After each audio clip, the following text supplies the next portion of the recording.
Valeurs agitées. Valeurs agitées. Valeurs agitées. Valeurs agitées. Valeurs agitées.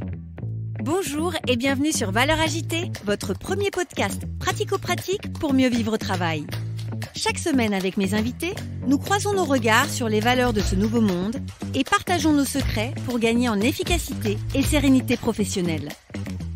DG, DRH, manager, vous avez des enjeux de transformation ou tout simplement souhaitez être plus performant et plus épanoui dans votre vie professionnelle? Alors ce podcast est fait pour vous. Je suis Magali Auger, DRH et DG depuis 20 ans et coach professionnel certifié. Curieux d'en savoir plus? Demandez-moi en contact sur LinkedIn et rendez-vous sur vos plateformes préférées. Depuis l'origine, les fondateurs avaient cette conviction de proposer une offre de qualité au travers, bien sûr, les biens immobiliers, mais aussi au travers les hommes et les femmes qui composent les équipes. Bonjour et bienvenue sur ce nouvel épisode de Valeurs agitées. Aujourd'hui, à mon micro, j'accueille Pascal Guérinet. Il est aujourd'hui DRH du groupe Domitis. Pascal a une longue carrière dans les ressources humaines. C'est un expert.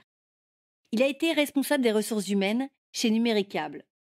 Puis, il a été responsable des ressources humaines à la Lyonnaise des Eaux.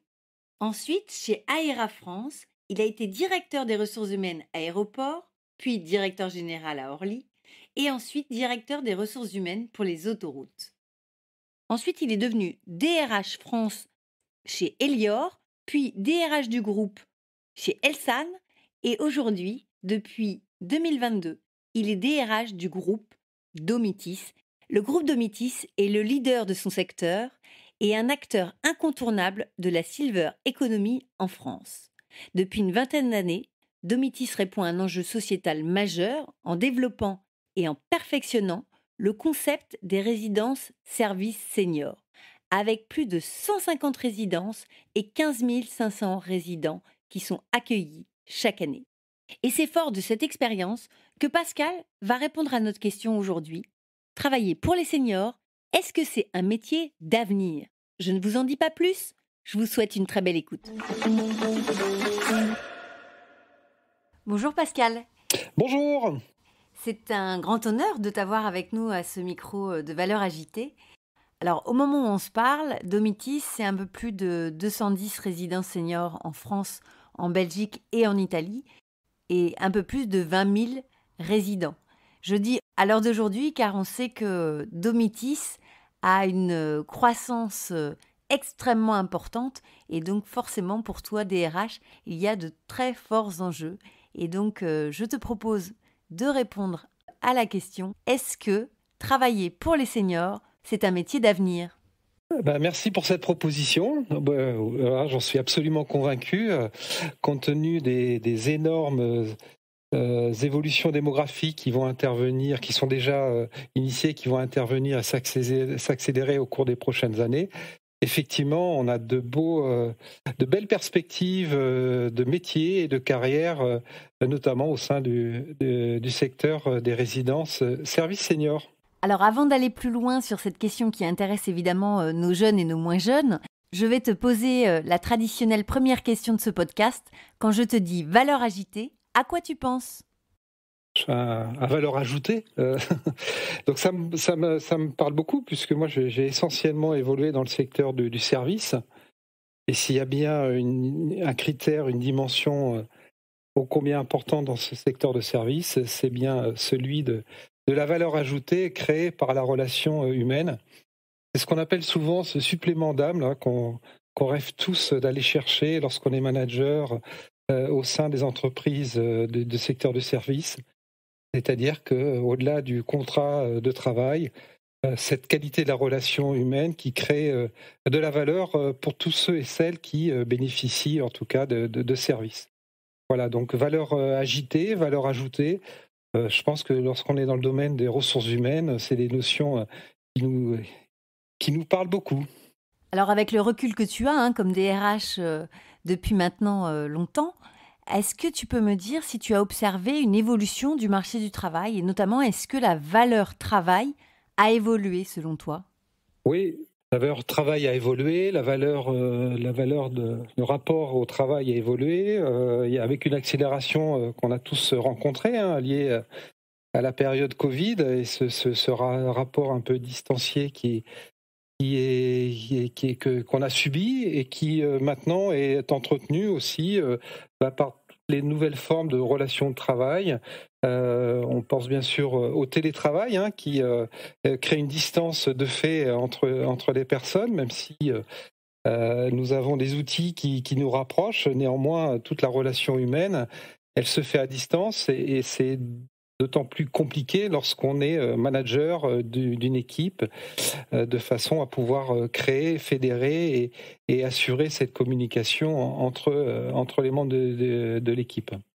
Donc oui, la valeur travail a considérablement évolué, et j'allais dire comme toute la société moderne en France ou dans d'autres pays contemporains. Alors pour démarrer dans le vif du sujet, on sait qu'aujourd'hui de nombreux candidats attendent de pouvoir exercer leur activité en télétravail ou en tout cas en mode hybride. Est-ce que le télétravail est possible chez Domitis ? Alors c'est possible chez Domitis dans les fonctions qu'on appelle les fonctions support, qui contribuent donc au fonctionnement des résidences. En fait, nous avons 3 métiers. On a un métier qui consiste à promouvoir, c'est-à-dire très concrètement à construire des résidences. Un métier qui regroupe 80% de nos effectifs, les métiers de l'exploitant, c'est-à-dire qu'on accueille, on anime, on crée beaucoup de choses pour les résidents qui louent leur appartement.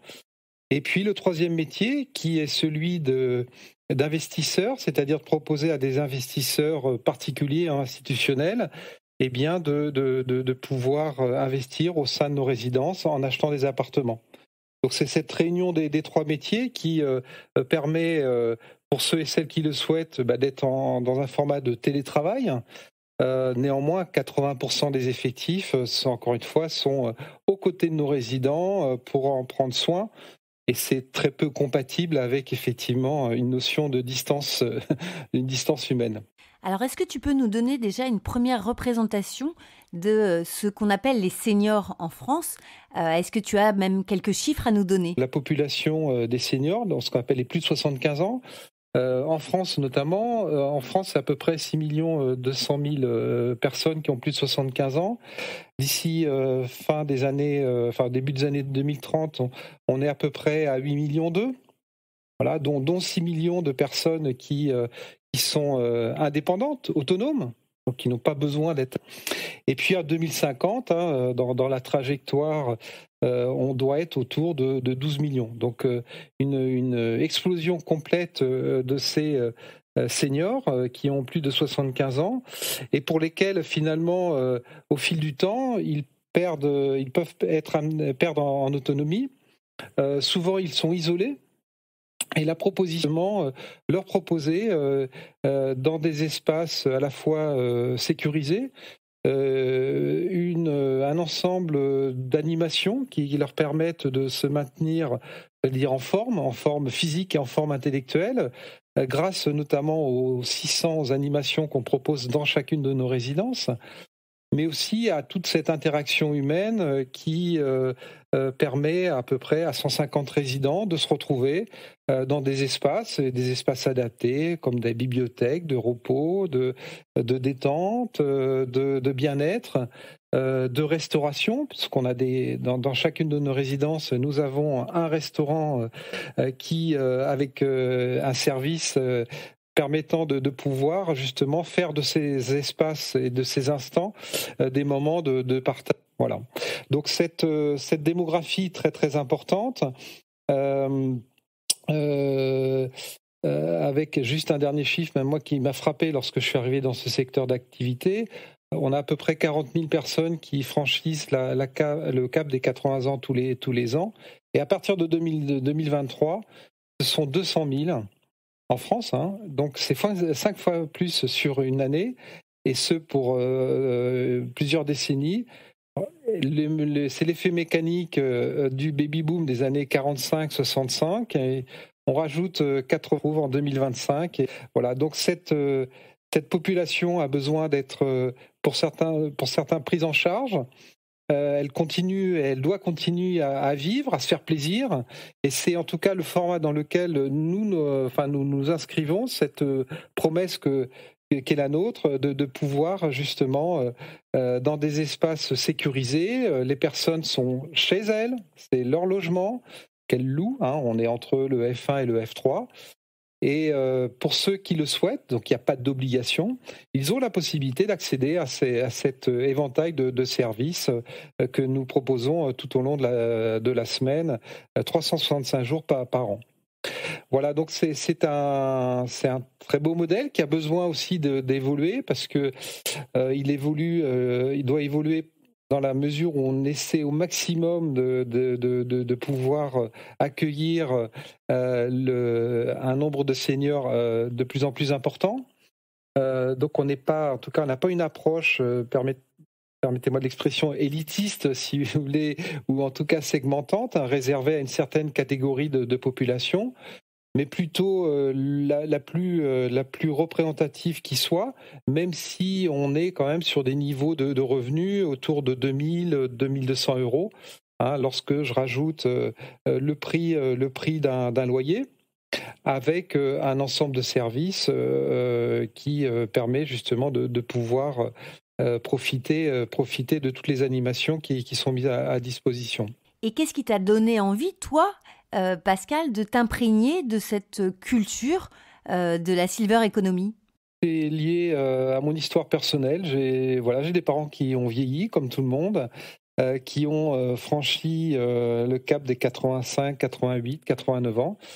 Et puis on s'en préoccupe parce que on est éloigné, en tout cas c'était mon cas, et on se retrouve parfois démunis lorsqu'il s'agit d'aller, ne serait-ce que de pouvoir les accompagner sur de simples trajets pour aller se rendre chez le médecin, etc.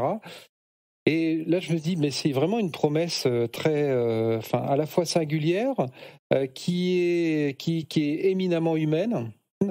Et en tout cas, c'est ce qu'on essaie de relations humaines vis-à-vis de nos résidents. Et vis-à-vis de nos résidents qui, d'ailleurs, nous le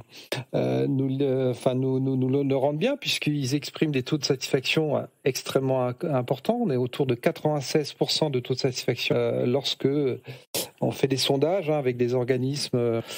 Et par cette symétrie des formes qu'on connaît très bien dans la fonction RH, on essaie de promouvoir en fait des politiques RH qui s'appuient sur l'écoute, la bienveillance, le respect. Vous allez me dire, c'est peut-être des mots un peu bateaux, mais qui donnent du sens au quotidien dans un esprit de confiance, permettant justement, là aussi, de traduire satisfaction. Les équipes, lorsqu'on la enquête date de l'année dernière, et on avait un taux d'engagement qui est à 90%, quoi. Qui dans un secteur de service est extrêmement important. On a la raison pour laquelle j'ai rejoint ce groupe, c'est à la fois mon histoire personnelle, mon parcours professionnel qui est quand même très orienté dans le secteur du service, cette quête de sens là dont on essaie tous, dans ce qui me concerne, dans cette fin de carrière ou dans cette trajectoire professionnelle, c'est à disposition pu acquérir comme expérience dans ce secteur d'activité-là. Nos métiers en exploitation sont au carrefour finalement de l'hôtellerie, restauration, service à la personne. Donc on réunit tous ces métiers-là en un seul et même lieu, constitué à peu près de 120 appartements. C'est une équipe de 20 à 25 collaborateurs, donc ce sont des de Domitis qui accompagnent nos résidents. Et nous, on a souhaité délibérément conserver la relation humaine, donc il n'y a pas de sous-traitance, contrairement à d'autres acteurs, à d'autres de ces secteurs d'activité-là. Nous, on souhaite vraiment accompagner au maximum nos résidents en développant une relation humaine de qualité. Alors je sais que Domitis place l'humain au cœur de son organisation et de sa promesse, mais est-ce que tu peux me dire comment ça se traduit réellement dans le quotidien, à la fois des salariés, mais aussi des seniors que vous accueillez? Comment ça se traduit par déjà des réunions d'équipe qui ont lieu. Alors, repose aussi sur les principes et l'initiative du management. Nous sommes une entreprise de réseau. Tu as évoqué tout à l'heure, Magali, c'est à peu près 210 résidences ouvertes ou en construction. Donc il y a de réseau, il y a 10 potentiellement pratiques managériales différentes. Voilà. Donc tout l'enjeu et tout notre travail, c'est de définir à la fois des principes, bien entendu, des règles de vie collectives, et puis aussi ou en tout cas de décliner ces modes de fonctionnement dans cette relation humaine auprès de toutes les équipes. Donc c'est homogène et que ça se reproduit dans 110 lieux d'activité. Néanmoins, on a une vraie attention dans la qualité du recrutement sur le savoir-être.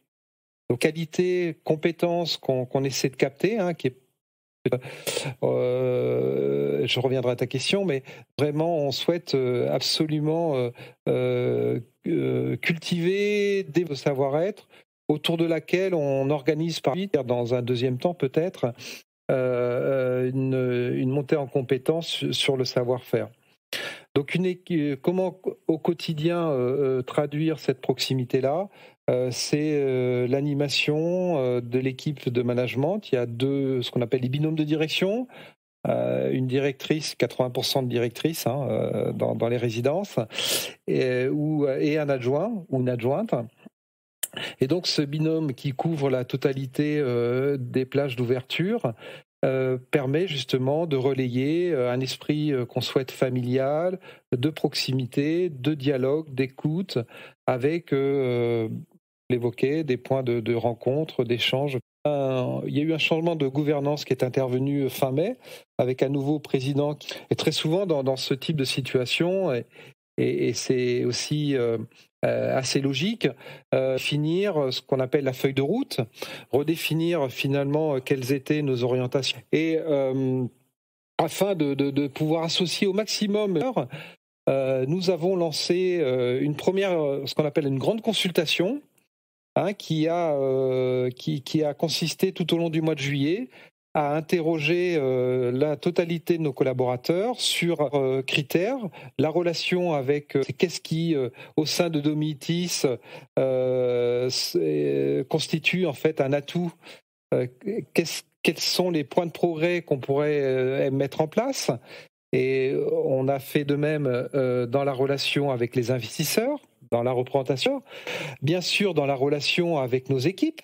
Voilà, avantages, inconvénients, points de progrès, de façon à pouvoir finalement alimenter cette réflexion-là et éviter qu'elle repose uniquement sur une équipe de 4 dirigeants, mais qu'on soit, encore une fois, en mesure de pouvoir nous appuyer, les écoutants, mais de surcroît, en les surcapter ces propositions-là. Et il y a eu un deuxième temps, de le finir, donc à l'appui des objectifs qu'on a définis au cours notamment de réunions de management qui ont eu lieu début septembre. On a défini 6 orientations et on est allé à nouveau consulter les 4300 collaborateurs pour qu'ils puissent nous définir quels sont les leviers. Donc on avait une proposition pour chacun des 6 objectifs de 6 leviers. Et on leur a demandé de nous exprimer, selon eux, quels étaient les 3 premiers leviers qu'on doit mettre en place, ou sur s'appuyer pour dérouler, ou en tout cas mettre en œuvre cette feuille de route. Donc, taux de participation est important, c'est plus de 50%, ce qui, en l'espace de quelques jours de session, nous a permis aussi de pouvoir hiérarchiser les orientations liées. C'est la traduction, si tu veux, Magali, c'est de pouvoir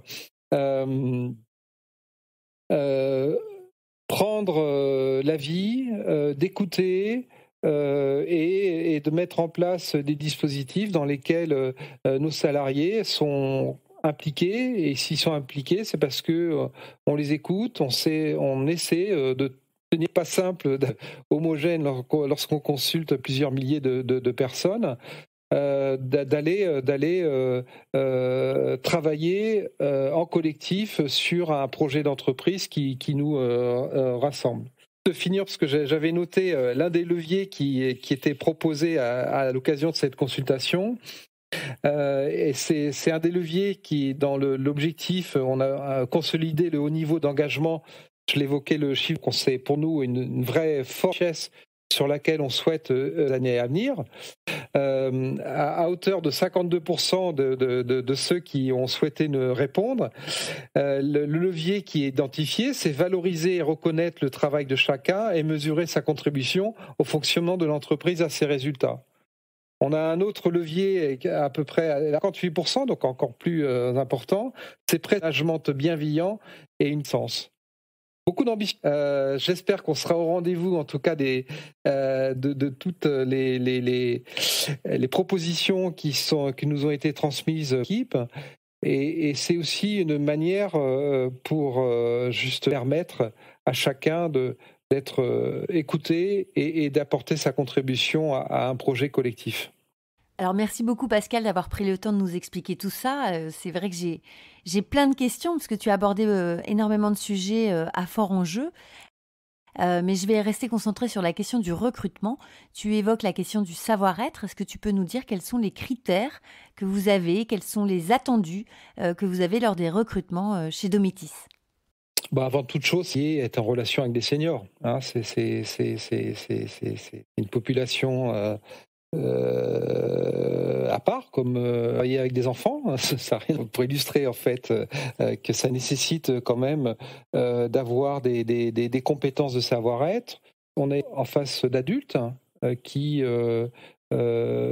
expriment des souhaits, des besoins, ont des envies, qui peuvent être confrontés à des difficultés de relations familiales et autres, et qui, dans notre, en tout cas, principe de fonctionnement, c'est de pouvoir être à leur écoute, être dans cette relation humaine de qualité, de connaître le nom, le prénom des enfants, des petits-enfants. Ça fait partie, en tout cas, des principes lorsqu'on vit au quotidien avec nos résidents, ce qui est notre cas.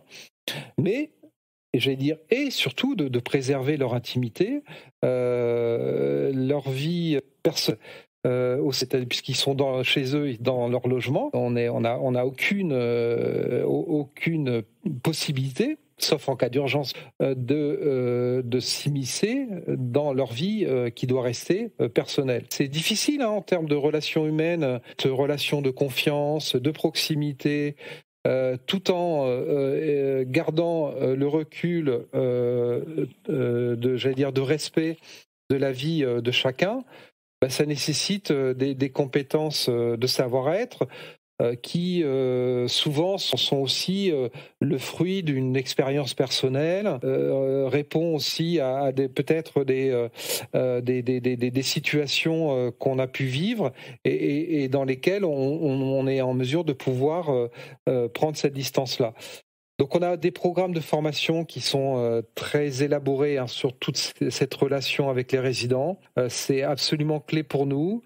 Les résidents n'aiment pas beaucoup de changements, donc on essaie de fidéliser les équipes, mais je pense que ça fera partie des sujets qu'on abordera ensemble, tout en ayant, encore une fois, préservant leur intimité, leur liberté de choix. Voilà, on n'impose rien, c'est à eux de décider. Et tout en gardant, encore une fois, une qualité de relation humaine qui permet d'être dans une relation de confiance. Voilà, c'est ça qu'on cherche en fait. Alors aujourd'hui, Domitis est dans une croissance extrêmement forte. Je me pose évidemment la question, comment Domitis réussit à attirer chaque année 500 nouveaux candidats ? Alors en fait, on crée entre 400 et 500 nouveaux postes. C'est-à-dire que nous ouvrons en moyenne, c'était le cas cette année, ça sera encore le cas l'année prochaine, une résidence tous les 15 jours. Je l'évoquais tout à l'heure, une résidence c'est 20-25 emplois, donc il suffit de multiplier, on a le nombre d'emplois créés tous les ans. On est essentiellement dans les villes de province, petites, moyennes et grandes,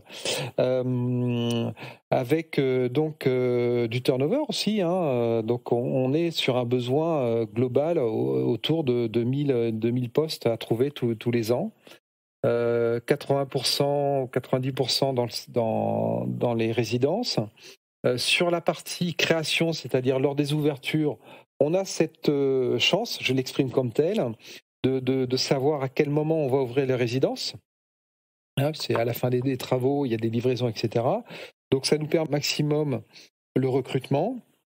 Donc à peu près 6 mois avant la date d'ouverture de la résidence, on essaie de constituer ce qu'on appelle notre binôme de direction, donc le management, avec, si possible, au minimum, sur les deux, un qui est issu de la filière interne, dont à déjà être familier avec les outils process.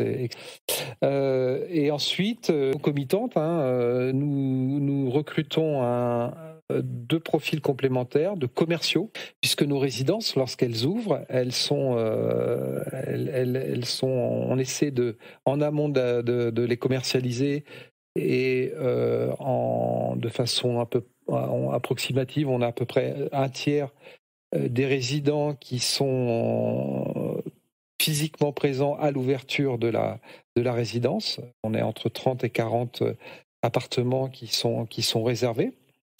Et donc, progressivement, on monte en puissance. Voilà, donc au fil de l'eau, c'est-à-dire au fil de la montée en charge, si tu me permets l'expression, des résidents qu'on accueille, eh bien, les équipes nous rejoignent. Donc, voilà, donc c'est pas tout de suite. On a une phase qui n'est pas non plus simple, de préparation à l'ouverture, qui est très, très importante.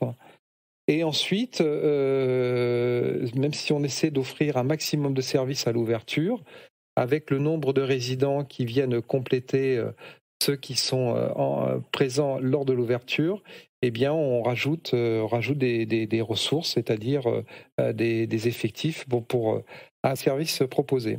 Alors, est-ce qu'il existe un profil type des candidats qui sont retenus par Domitis aujourd'hui ? Quelle étude ils ont faite ? De quel secteur ils viennent ? Quelles sont les compétences que vous recherchez ? Il y a deux filières. Alors je vais être bien sûr très... Dans les grandes lignes, ce sont des personnes qui sont issues soit du monde de l'hôtellerie, mais on a une hôtellerie très particulière, puisque c'est une hôtellerie de résidence, soit issues du monde médico-social, des EHPAD. Nous ne sommes pas médicalisés et on ne souhaite pas l'être. Nous sommes dans un environnement de service avec des personnes autonomes et pour lesquelles, grâce aux animations proposées, on essaie de repousser au maximum leur perte d'autonomie. Donc les deux grandes filières, c'est l'hôtellerie et le médico-social. Ensuite, sur les métiers de service au sein des résidences, lorsqu'il s'agit de restauration, on essaie d'aller chercher des serveurs en restauration. On les trouve de moins en moins. Rien d'étonnant compte tenu de ce qu'on entend par ailleurs. Donc on essaie de trouver des personnes qui ont le savoir-être pour pouvoir assurer un service et qu'on va former au principe servir à nos convives qui sont qui sont dans nos restaurants. Pour les personnes qui sont issues aussi du service à la personne, on a un poste ô combien important, c'est celui d'assistant ou d'assistante de vie et sécurité. Donc c'est une personne qui est présente physiquement la nuit, donc sur le créneau 20h, 8h pour faire simple, et qui est là en cas d'urgence, par exemple, pour déclencher tous les dispositifs nécessaires en fonction du besoin d'un résident. Et à ce moment-là, on met en relation les pompiers, etc., etc. Donc, si tu veux, c'est une mise à disposition de compétences, bien sûr formée sur les premiers secours, mais qui n'est pas dans le domaine médical. Et quels sont les postes sur lesquels vous avez le plus de difficultés à recruter ? Les commerciaux. Pas vraiment les commerciaux. c'est ô combien qui est tellement recherché. Nous, on a une particularité, c'est d'avoir des prospects qui sont pour la plupart qui ont plus de 75 ans. La moyenne d'arrivée dans dans nos résidences, c'est à peu près un peu plus de 80 à 82 ans. Donc j'entends qu'ils ne sont pas forcément sensibles à la question de la communication digitale ou aux nouvelles méthodes de marketing d'aujourd'hui. C'est ça ? Le canal de recrutement sont nos résidents qui valorisent les conditions de vie dans lesquelles ils sont. On a une modalité, c'est de proposer pour ceux qui le souhaitent des séjours, ce qu'on appelle les séjours temporaires. Donc ils ont possibilité de tester le produit, si vous me permettez l'expression. Ils peuvent y rester 5 jours, 10 jours, plusieurs mois s'ils le souhaitent. Et 50% fait transforment l'essai, ils deviennent ensuite résidents. Donc c'est du commercial de réception, d'accueil, permettant de visiter les espaces de vie et les appartements. C'est un commercial aussi technique pour les aider à monter les dossiers de financement. Certains ont des pensions de retraite suffisamment importantes pour pouvoir se financer l'allocation et les services. D'autres souhaitent vendre leurs biens et pour lesquels on est en mesure de pouvoir les accompagner s'ils le souhaitent. Bref, c'est du commercial proche de l'immobilier. On a beaucoup de profils de commerciaux qui viennent de l'immobilier. Alors ça a été le cas les dernières années avec le boom immobilier, donc on était mis en concurrence sur ces métiers-là, moins l'immobilière que nous subissons, puisque je rappelle que nous sommes aussi promoteurs immobiliers. On a peut-être plus d'opportunités à aller chercher sur le marché des profils qui correspondent à de la vente d'appartements en résidence. Et est-ce que tu as connaissance de l'âge moyen de ton personnel et de tes candidats ? Alors le profil type, c'est une femme, voilà, on a 80% de femmes, qui a 38 ans, encore jeune et dynamique, et qui est présente en moyenne depuis 3-4 ans. Alors pourquoi on a si peu d'ancienneté ? Parce qu'avec la croissance que tu rappelais tout à l'heure, on a quasiment 20% de croissance depuis une dizaine d'années. On a des ouvertures importantes, donc on recrute beaucoup et le niveau d'ancienneté est relativement faible. Voilà, puisqu'on parle de moyenne. Oui, et donc, parce que je crois que vous existez depuis 25 ans, donc ça veut dire qu'il y a une vraie accélération sur les 10 dernières années, quoi. Ouais. C'est ça, qui est en lien avec les enjeux de l'évolution des seniors que tu évoquais tout à l'heure. Il y a eu un traitement de la croissance depuis 4-5 ans. Peut-être trop d'ailleurs, parce qu'on s'aperçoit qu'on n'est pas en capacité à ouvrir autant de résidents sur une année. Ça nous fragilise sur un certain nombre de sujets. Donc, on a besoin de se concentrer à la fois sur la qualité de l'exploitation, qui est notre cœur de métier, tout en assurant aussi les ouvertures, compte tenu des 25 ouvertures prévues chaque année. Voilà. Viendra le temps d'un peu plus de stabilité que nous appelons de nos voeux, et avec certainement aussi une réflexion pour...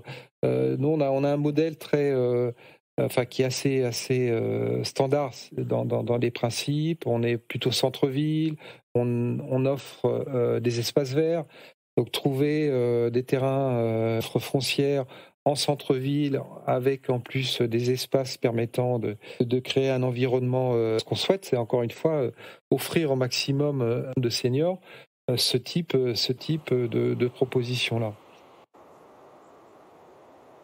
Donc on est en train de regarder si on ne peut pas réfléchir certainement à un modèle plus adapté en fait à des configurations d'un marché foncier qui est de plus en plus contraint.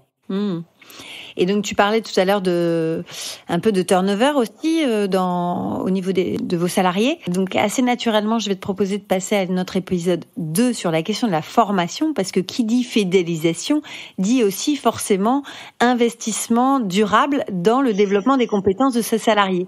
Est-ce que tu peux me dire aujourd'hui quelle est votre politique de formation ou de développement de compétences au sens large ? Alors, on a une longue tradition, hein, donc là, pour le coup, j'ai essayé de mettre en place des dispositifs complémentaires, mais depuis l'origine, les fondateurs avaient cette conviction de proposer une offre de qualité au travers, bien sûr, les biens immobiliers, mais aussi au travers les hommes et les femmes qui composent les équipes. Et c'est une des raisons pour lesquelles, depuis très très longtemps, il y a un haut niveau d'investissement qui est consacré à la formation. On est autour de 3,5%, hein, c'est quand même très significatif dans des secteurs de services. Dans des secteurs industriels, c'est quand même des niveaux très, très importants. Et on a prolongé l'année dernière puisqu'on a décidé de créer une structure juridique ad hoc qui s'appelle Domitis Campus, donc qui est une filiale, pour pouvoir justement notamment proposer des formations en interne. On a à peu près 50% de nos modules de formation qui sont assurés en interne, avec une équipe pédagogique dédiée, 7-8 personnes à peu près, et des formateurs relais, ambassadeurs, enfin tout ce qui est possible d'aller proposer comme type de formation, notamment sur les outils, sur les processus. Et ce qu'on essaie de préserver comme type de formation, ce sont des formations, je l'évoquais tout à l'heure, qui ont trait à la relation avec les résidents. Alors, par exemple, est-ce que il y a des thèmes de formation très spécifiques qu'on ne retrouverait peut-être pas dans d'autres entreprises ?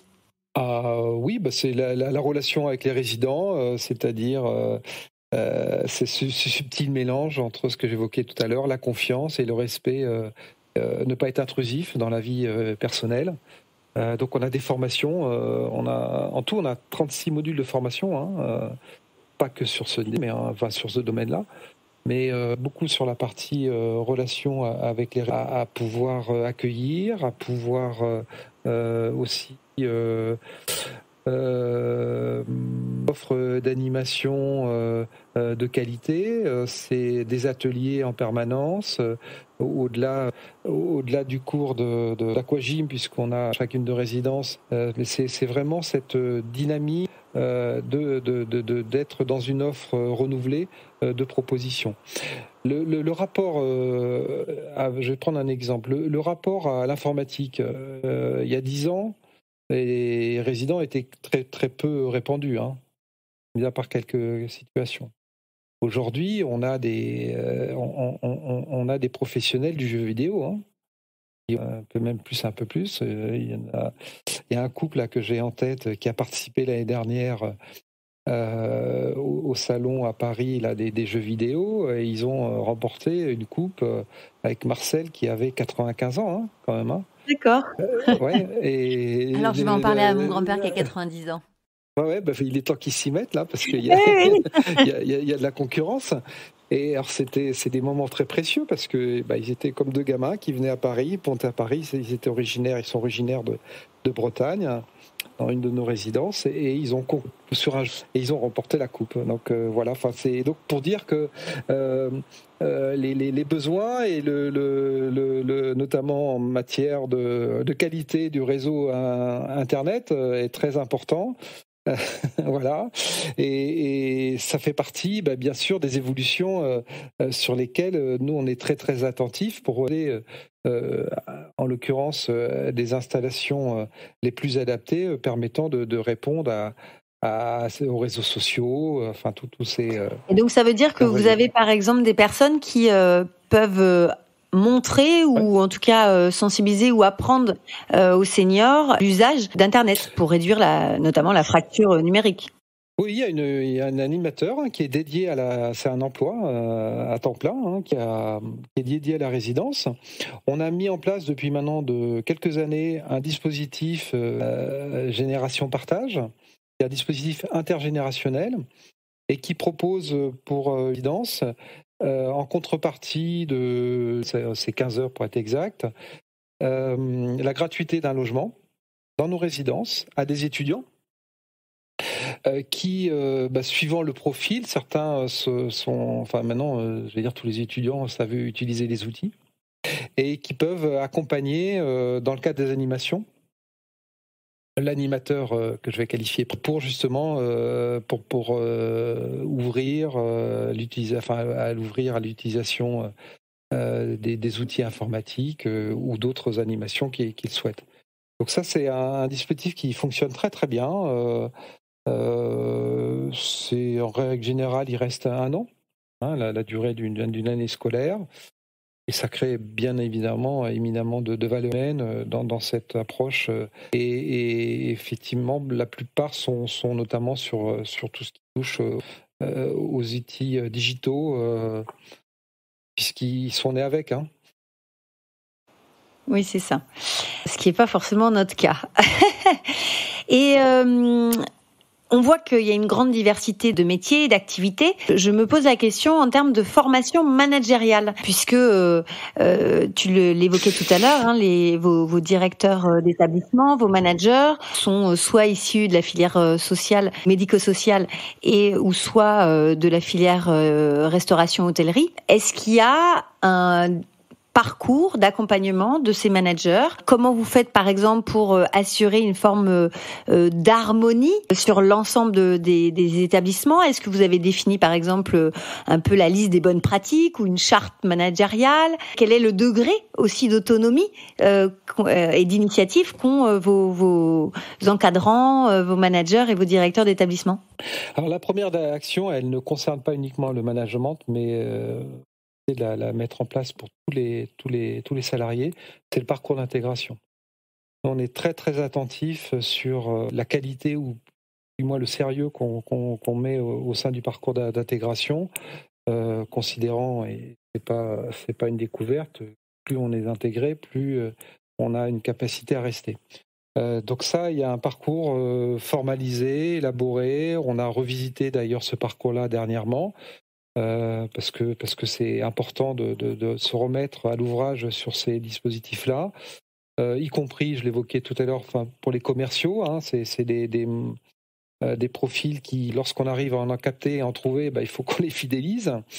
Donc beaucoup d'attention sur les parcours d'intégration. Sur la partie managériale, il y a beaucoup de fonctions d'appui, des fonctions transversales, responsables de support opérationnel, des directeurs des directeurs commerciaux régionaux, qui sont là pour appuyer, pour aider, pour accompagner dans leur métier, j'allais dire, ceux et celles qui nous rejoignent, et puis j'allais dire d'entretenir aussi l'effet réseau. On a mis en place aussi, ça fonctionne plutôt bien, un système de tutorat. C'est-à-dire des personnes qui, sur la base du volontariat, souhaitent accompagner, partager à la fois sur ce que nous sommes, sur ce qu'on fait, sur les outils, etc. Donc ça reste... et on fédère un réseau, alors essentiellement régional, parce que national, ça devient contraignant avec les déplacements que ça peut supposer. Mais donc d'être dans une proximité et une prise en charge au travers ce partage. Ensuite, il y a des réunions régionales de management, d'échange, d'écoute, qui permettent là aussi de pouvoir accompagner, fédérer. Et avec l'arrivée du nouveau président que j'évoquais tout à l'heure, lui, il a mis en place je trouve ça assez singulier, en tout cas dans la démarche, et très, très attentif à sa régularité, a publié un blog hebdomadaire pour, je vais dire, traduire ce qu'il a fait au cours de la semaine. Mais ça, c'est pas très important. C'est surtout aussi pour qu'il puisse partager son rapport d'étonnement, puisqu'il est dans cette phase de découverte de nos métiers, de notre environnement. Je crois qu'à date, il a visité 70 résidences, donc c'est quand même en 3 ou 4 mois, donc c'est à rythme forcé.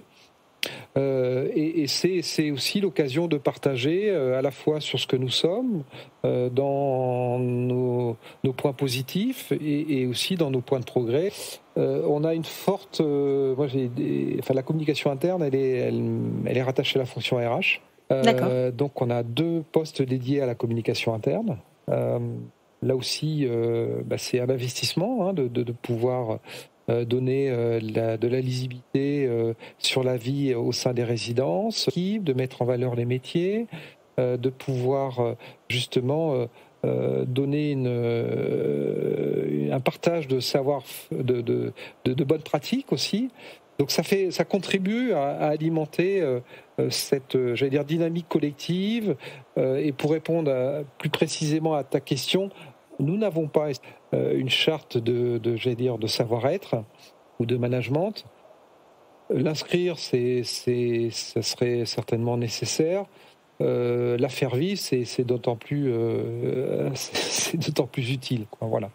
Donc pour l'instant, on est plutôt resté sur le faire plutôt que, c'est pas pour les opposer, sur une formalisation des choses, mais ça fait partie certainement des sujets avec l'effet de taille. Bien entendu, lorsqu'on était, il y avait une centaine de résidences.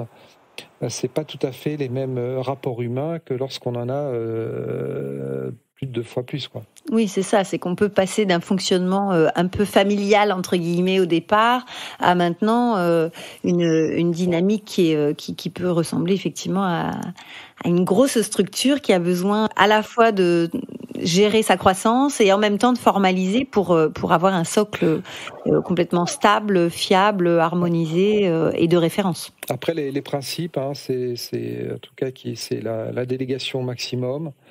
Des questions qui est le plus à même de pouvoir répondre aux besoins de nos résidents, ce sont ceux qui sont en contact au quotidien. Et on est en 92% ou 95% de nos résidences sont labellisées. Donc ça fait partie aussi du cadre, j'allais dire, permettant de structurer, notamment vis-à-vis dans cette relation avec nos résidents. On a un service qualité qui nous accompagne. On a des audits AFNOR internes. On a une multitude, j'ai pas le chiffre en tête, mais on a une 30 ou 40 audits complets sur tous les processus, notamment en résidence. Bref, c'est un cadre qui nous est défini et dans lequel chacun doit s'inscrire. Donc ça définit une règle du jeu, si c'est le sujet sur lequel tu souhaites que je réponde. Oui, de fait, effectivement, ça permet d'assurer une harmonisation, une fiabilisation aussi des process internes. Ok, ça marche. Merci beaucoup. Je te propose, Pascal, de passer au 3e épisode sur la question de la reconnaissance. Tu en as parlé tout à l'heure, c'est une attente forte de vos salariés. Aujourd'hui, quelle est votre politique de reconnaissance ? Et demain, quelle pourrait-elle être pour répondre aux attentes des salariés? Alors, c'est une réponse parmi d'autres. Il n'y en a pas qu'une d'ailleurs. Nous, on est très, très ancrés, je l'évoquais tout à l'heure, sur la promotion interne. La promotion interne, c'est un moyen pour ceux et celles qui en ont l'envie, en ont le talent, qui n'ont pas nécessairement eu un parcours, un cursus scolaire très, très, très élaboré, mais qui ont des qualités humaines, qui ont développé des compétences diverses et variées, et qui, grâce à leur investissement au sein de leur métier, au sein de leur résidence, au sein du groupe, peuvent accéder à des responsabilités. On est sur des métiers de l'hôtellerie, donc on en dépend 90%, c'est 90% des effectifs, c'est la convention collective hôtel, café, restaurant. Même si elle a été revisitée dernièrement, actualisée, et avec des niveaux de salaire, hausses de salaire sur les premiers niveaux de la convention collective qui répondent aussi aux enjeux de ces métiers en tension. Nous, c'est vraiment ce qu'on souhaite développer, cultiver, et c'est aussi, bien entendu, un moyen de fidéliser, c'est de pouvoir proposer responsabilités, en proposant des responsabilités à ceux qui le souhaitent et qui le peuvent, niveau de salaire plus important. Donc, dans le secteur du service, la seule manière, et c'est, je pense, peut-être une obligation des entreprises du secteur, c'est de pouvoir assurer un maximum de conditions permettant à chacun de pouvoir progresser. Ça, je pense, ça fait partie des contrats de base, si tu me permets l'expression, que nous devons à nos équipes en leur donnant la possibilité, sous réserve qu'elles en fassent les efforts nécessaires, de pouvoir progresser au sein des métiers avec des responsabilités, et en accédant à ces responsabilités, accéder à des niveaux de rémunération plus importants. Cette logique-là qui est extrêmement importante. Donc c'est une manière de pouvoir je l'évoquais, de les fidéliser. Le deuxième sujet sur lequel on souhaite pousser les feux, comme dirait l'autre, c'est celui de la mobilité. Non pas une mobilité contrainte, mais maintenant nous avons un réseau d'implantation très étoffé partout en France. Et il y a un certain nombre de collaborateurs qui, pour des raisons qui leur sonnent ou de choix de vie, souhaitent s'implanter dans telle ou telle région. Et notre accompagnement consiste à sécuriser les conditions de leur mobilité, y compris matérielles, permettant de les garder chez nous plutôt qu'ils aillent ailleurs dans leur choix de vie. Voilà. Donc ça, on souhaite vraiment muscler les dispositifs d'accompagnement, de favoriser la mobilité géographique et, je reviens à la mobilité transversale par la promotion interne. Tout à l'heure, on parlait des directeurs d'établissements et j'allais dire au même titre que les commerciaux, je pense que ça doit être difficile de trouver des directeurs. On le sait aujourd'hui, c'est recruter des cadres encadrants, notamment avec des responsabilités fortes de direction d'établissement, c'est relativement dur aujourd'hui sur le marché du travail. Combien peut espérer gagner un directeur qui est recruté aujourd'hui chez Domitis ?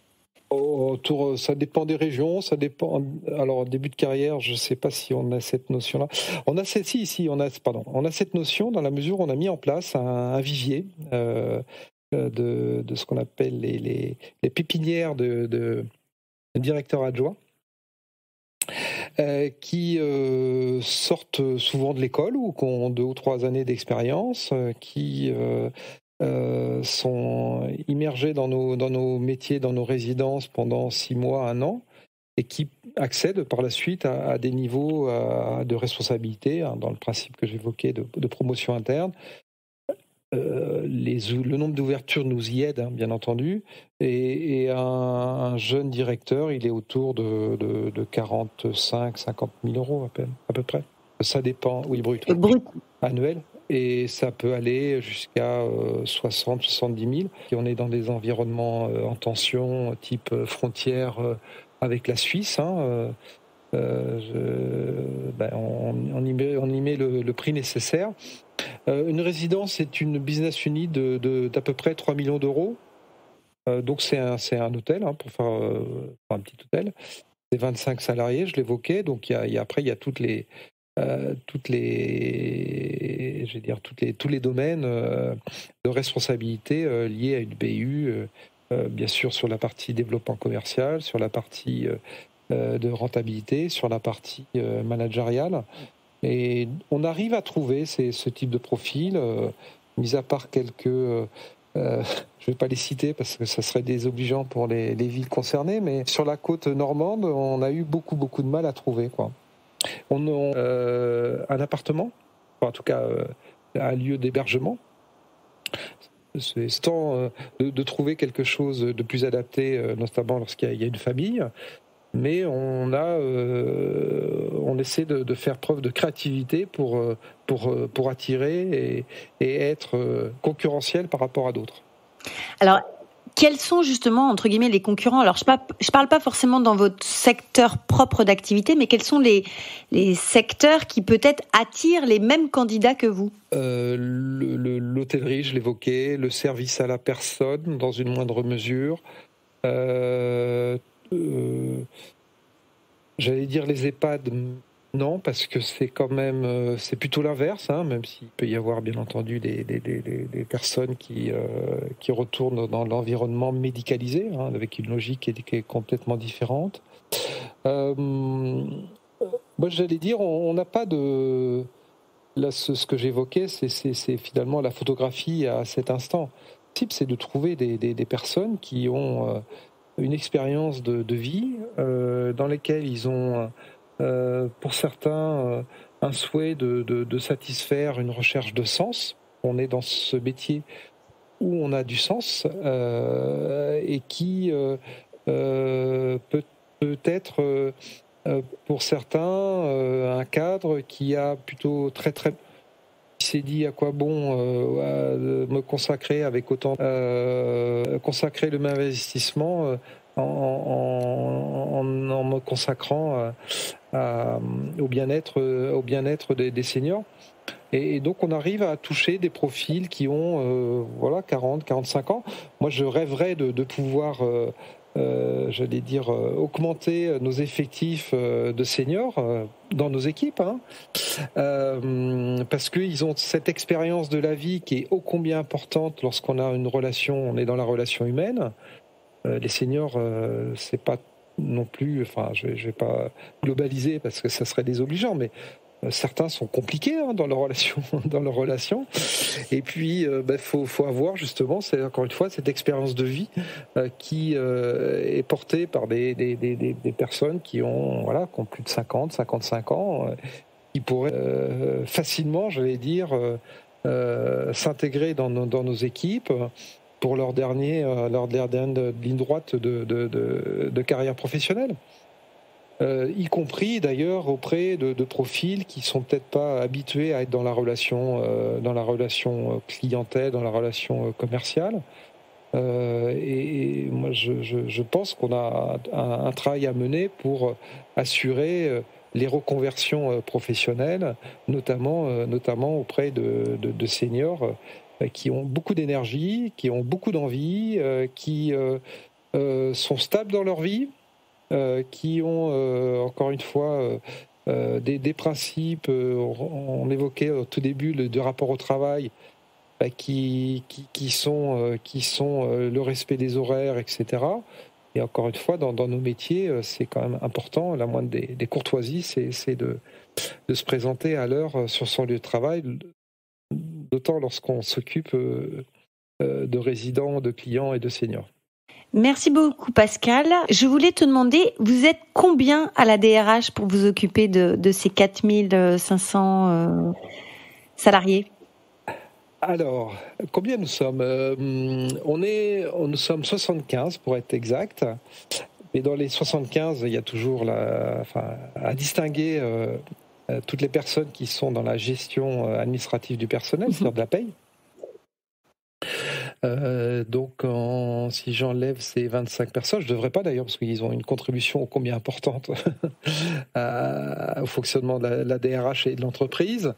Mais on doit être autour de 45 à 50 personnes qui sont soit dans des fonctions de RH généraliste en région, donc pour accompagner les équipes en résidence, les conseiller, les appuyer, assurer cette proximité-là. On a une partie des équipes qui est sur ce qu'on appelle le développement RH, donc les parcours, les trajectoires, la mobilité, le recrutement, bien entendu, compte tenu du volume. Et dernier domaine de cette direction du développement RH, c'est celui de l'inclusion. On a on a mis en place une charte il y a à peu près 3 ans. Et on a des taux d'augmentation d'accueil des travailleurs handicapés très conséquents, puisqu'on est passé de 3,2 à quasiment 4,8, ou 4,8 c'était l'année dernière, pardon. On est quasiment, on va frôler les 6% qui est le seuil pour respecter les obligations légales en matière. Donc là, cette dimension inclusion, elle est aussi très très importante. Dans la mesure où nous accueillons tous les profils. J'ai évoqué dernièrement les seniors, mais c'est pas que. Voilà. Et enfin, Et enfin, la partie formation, qui est un département à part, avec la structure juridique que j'évoquais, qui regroupe une petite douzaine de personnes. Donc ça fait une jolie équipe, très dynamique, très motivée, très engagée. Et je suis très fier de pouvoir les accompagner dans leur mission au quotidien. Alors, je te propose, Pascal, de passer à notre dernier épisode qui est le tip top. Alors, je t'explique. Le tip top, je vais te demander un chiffre entre 1 et 35 et je vais te poser comme ça des questions qui sont d'ailleurs les seules questions qui ont été préparées, j'allais dire, pour cette interview, qui sont des questions plus personnelles, plus intimes. On va aller creuser qui est Pascal Guérinet, au-delà même de sa fonction de DRH du groupe Domitis. Donc je te propose de choisir un chiffre entre 1 et 35. 11. 11. Quel est ton plus grand rêve dans le domaine personnel et ou professionnel ? Aller dans l'Himalaya. Et pour quelle raison ? Qu'est-ce qui te donne envie ? J'ai toujours été enthousiasmé par les paysages, par les aventures humaines qui peuvent étayer un long voyage, en tout cas dans ma représentation, dans l'effort, dans le surpassement de soi. Enfin, je suis très admiratif pour tous ceux et celles qui ont réalisé leurs rêves. Je ne sais pas si c'est leur rêve, mais en tout cas qui ont pu voyager ainsi en découvrant de tels espaces. Alors peut-être que j'irai, mais bon, l'âge venant maintenant, c'est un peu plus compliqué, quoi. Ben, en tout cas, on te le souhaite. On te le souhaite. Un autre chiffre entre 1 et 35 ? Eh bien, le 14. Comment tu prépares ta journée de travail ? Comment tu te prépares le matin, par exemple ? À quoi ressemble ta mise en condition ? Alors, je prépare plutôt la journée du matin, le soir. Voilà, moi j'aime bien regarder mon agenda, qu'est-ce qui est important, qu'est-ce que je dois travailler, parce que je suis convaincu qu'il faut beaucoup de travail pour notamment tout ce qui est lorsqu'on est dans des négociations, et ça nécessite beaucoup de travail en amont. Donc je prépare les journées plutôt la veille. Voilà, en tout cas, qu'est-ce qui est important ? Tout est important par définition, mais il y a des phases qui nécessitent un peu plus d'attention et qui sont importantes pour alimenter le projet, quoi. Donc tu te prépares sur le fond du dossier, c'est ça ? Ou est-ce que tu te prépares sur, la gestion de ton stress, ou est-ce que tu es... Je vais dire dans tous les domaines, lorsqu'on est confronté à des situations qui peuvent être, qui nécessitent d'être, qui exposent, pour faire simple, notamment dans des phases, de négociation pour un DRH, c'est des phases, j'allais dire classiques, sur lesquelles il y a bien entendu un travail de fond technique à mener, mais c'est surtout aussi une préparation psychologique. De façon à ce qu'on puisse être, en tout cas c'est mon cas, essayer d'être le plus à l'aise possible et plus à l'écoute, en étant déterminé sur un certain nombre de domaines ou de critères qui nous paraissent importants à faire passer, comme notamment les messages. Est-ce que tu as par exemple des astuces à partager sur comment préparer une négociation dans le cadre du dialogue social, par exemple ? D'être challengé par des questions, faire une préparation à deux. Parfois, c'est important d'être mis, sur la sellette, mais en tout cas sur des questions qui peuvent déranger sur le principe. Moi, je pars d'une posture selon laquelle il n'y a pas de questions embêtantes. C'est d'apporter les réponses les plus transparentes possibles. Si on considère souvent nos interlocuteurs comme étant, qu'ils n'ont pas nécessairement accès à l'information, si on les considère comme étant des interlocuteurs de valeur, ce qu'ils sont, il faut donner l'information telle qu'elle est. Après, bien entendu, il ne faut pas tout dire ou essayer de pouvoir valoriser, ou au bon moment, exactement, choisir le bon moment, exactement, mais d'être encore une fois dans ce principe de jouer la transparence. On a des partenaires sociaux qui sont intelligents et qui peuvent qui nous challengent parce qu'ils ont cette connaissance d'un certain nombre de sujets ou de domaines ou de pratiques professionnelles qu'on n'a pas nécessairement en tant que DRH. Et c'est important de les écouter, quoi. Donc, de toute façon, tout à fait, moi, je suis dans une phase de préparation qui qui est pas très très longue non plus, mais qui nécessite de challenger par un regard croisé, et puis après de se détendre un peu. J'aime bien l'humour, moi, pour détendre l'atmosphère. Souvent, c'est une manière pour moi en tout cas, de dramatiser un peu les enjeux. Quand on voit tout ce qui se passe par ailleurs, je pense que il faut garder raison, quoi. C'est ça, c'est bien de relativiser. Un autre chiffre entre 1 et 35 ? Eh bien, le 17. Le 17. Quel est ton surnom en famille ? Alors, j'ai un surnom entre amis, mais depuis tout petit, on m'appelle Galou. Alors, pourquoi Galou ? Ça doit être le diminutif de Pascal, Pascalou, Pascalou, Galou. Voilà, donc tous les amis d'enfance et d'autres depuis m'appellent Galou. Voilà. D'accord. Et est-ce que dans le cadre professionnel, tu as eu des surnoms ? Alors là, pas ma connaissance, mais non, je pense pas. C'est pas toujours. C'est pas toujours, voilà. Certainement. Mais c'est forcément gentil. Oui, j'en doute pas. Un autre chiffre entre 1 et 35 ? Le 21.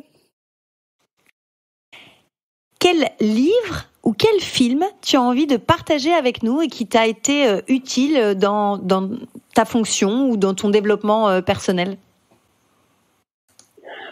Wow. Alors je vais prendre un livre que je suis en train de lire là, qui s'appelle Blanc de Sylvain Tesson, et donc qui retrace son périple sur 4 ans de traversée des Alpes. Il est parti de Menton et pour arriver à Trieste, donc côté des Alpes. Et donc au gré de ses efforts, parce que c'est une vraie aventure sportive qu'il a menée avec un guide de haute montagne, en fait, il livre ses réflexions sur le rapport à la nature, le rapport à l'effort, etc. Donc c'est une manière de s'évader aussi. Ok. Très bien. Mais je te propose de rester du coup sur cette dernière question, puisque tu nous invites à l'évasion. Donc, en tout cas, je te remercie beaucoup, Pascal. Et puis, pour terminer cet épisode, est-ce que tu as une actualité à partager avec nous, ou comment on peut faire si on a envie d'aller plus loin dans cet échange ? Alors l'actualité, elle est toute trouvée avec les enjeux de recrutement auxquels nous sommes confrontés. Donc de m'aider en communiquant sur ce que nous sommes, ce que nous faisons. Quelles sont les possibilités d'évolution au sein de Domitis. Donc on a un site, Domitis recrutement, qui permet de pouvoir découvrir toutes les offres qui sont en ligne. Et puis j'allais dire, au-delà de ça, c'est pousser la porte d'une résidence. Vous y serez bien accueillis. Il y a toujours un accueil très agréable. Il y a une conciergerie. Et puis vous pourrez découvrir à la fois les métiers, mais aussi la résidence, de façon à ce que ce soit pour vous un endroit dans lequel vous allez vous sentir bien pour pouvoir y travailler. Et alors, est-ce que il y a une personne que tu aimerais que j'invite à ce micro ? Est-ce que tu te dis, tiens, voilà, j'ai vraiment envie de mettre en valeur peut-être un DRH ou un DG ou un manager ou un expert d'un domaine que tu aimerais que j'invite au micro de Valeurs Agitées ? Et quelles questions tu aimerais que je lui pose, par exemple ? Écoute, alors je vais prendre... je sais pas si c'est un peu loin de... Si, mais pourquoi pas, tu peux inviter l'équipe de France de rugby, là, oui. Voilà, je sais pas, Fabien Galtier, j'adore le rugby, je suis un fanat, et je pouvais pas... Si tu as la possibilité de les inviter, n'hésite surtout pas. Oui, tu me donneras leur 06. C'est ça, pas de problème, pas de souci. Et la question, c'est alors heureux ? D'accord, ok. Bah écoute, je relève le challenge, mais même si je ne suis pas sûre de réussir à l'atteindre. En tout cas, je vais essayer. Ça marche. Merci beaucoup, Pascal. C'était un vrai plaisir de partager ces instants avec toi. Merci Magali pour cet échange très très agréable. Vraiment, merci à toi. Plaisir partagé. Et voilà, c'est terminé avec Pascal Guérinet. J'espère que vous avez pris énormément de plaisir, au moins autant que moi, à l'écouter. J'espère également que vous avez appris des choses, découvert des choses et que ça vous a donné envie de travailler pour les seniors, parce qu'évidemment, ce sont des métiers qui ont énormément de sens. Là, je crois qu'il n'y a pas de bullshit job, comme on dit. Sur ce, je vous propose un nouveau rendez-vous la semaine prochaine avec un nouvel invité. Et là aussi, il y aura no bullshit, no blabla avec Adrien Chignard, psychologue du travail. Et on va évidemment se parler de la question du bien-être au travail en entreprise du point de vue d'un psychologue du travail. Je vous dis à très bientôt. Vous avez aimé cet épisode ? Abonnez-vous à la newsletter Valeurs Agitées pour ne rater aucune des prochaines diffusions. Et laissez-moi 5 étoiles sur votre plateforme d'écoute préférée. Ce podcast est propulsé par France Coaching. France Coaching, c'est bien plus que la référence numéro 1 du coaching professionnel en France. C'est le début de votre réussite. Retrouvez-moi tout de suite sur francecoaching.com.